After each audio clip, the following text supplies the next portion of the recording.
A quiet farmhouse hidden deep in the Indiana woods looked like the perfect family home. But investigators would soon uncover one of America's most disturbing crime scenes. Decades later, new evidence, new victims, and new questions continue to haunt Fox Hollow Farm.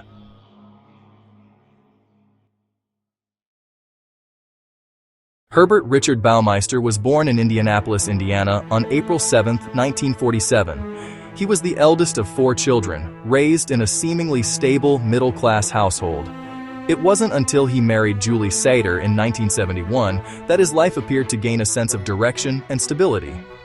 He possessed a keen eye for business opportunities, and in 1988, he founded the Save-A-Lot thrift store chain. In 1991, they purchased Fox Hollow Farm, an 18-acre estate in the affluent suburb of Westfield. He was now seen as a pillar of the community, a self-made man, a dedicated husband, and a father to 3 children. The most significant aspect of his double life, however, was his secret activity in the Indianapolis gay scene. Using the alias Brian Smart, he introduced himself as a man who was married but looking for companionship. He was known to pick up young men and bring them back to his home at Fox Hollow Farm when his family was not there. No one saw the darkness lurking just beneath the surface. Beginning in the early 1980s, a quiet wave of fear began to ripple through the gay community in central Indiana. One by one, young men started to disappear. The victims were often in their 20s or 30s. They frequented the same few gay bars in and around the city's downtown area. Their cars were often found abandoned. Their bank accounts remained untouched. They were just gone. The police had very few leads, but one name kept surfacing. Several witnesses reported some missing men were last seen leaving a bar with a man calling himself Brian Smart. His son, then a young boy, made a startling discovery. He came across a human skeleton lying on the ground. When Julie confronted Herb about it, he told her the bones were from a medical skeleton that had belonged to his father. Believing her husband, Julie dismissed the incident. The break in the case came from a man named Tony Harris. In 1994, Harris met a man calling himself Brian Smart at a bar and agreed to go back to his house. During the encounter, Brian, actually Herb Baumeister, attempted to choke Harris. Fearing for his life, Harris managed to escape the property. Harris took this information to the police, finally giving them a name and a location to connect to the mysterious Brian Smart.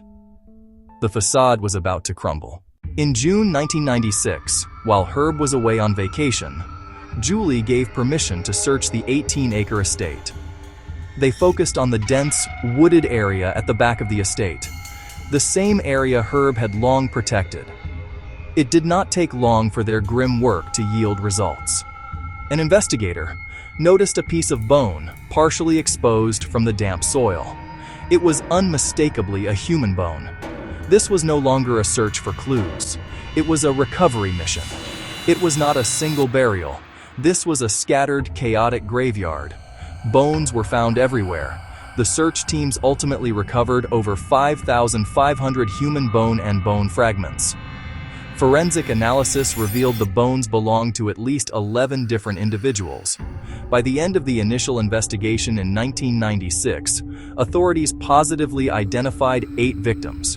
For their families, the news was devastating, but it finally brought an end to years of agonizing uncertainty. While investigators were unearthing the gruesome secrets buried in his backyard, Herb Baumeister was hundreds of miles away in Ontario, Canada. As the body count rose at his farm, authorities issued a warrant for his arrest.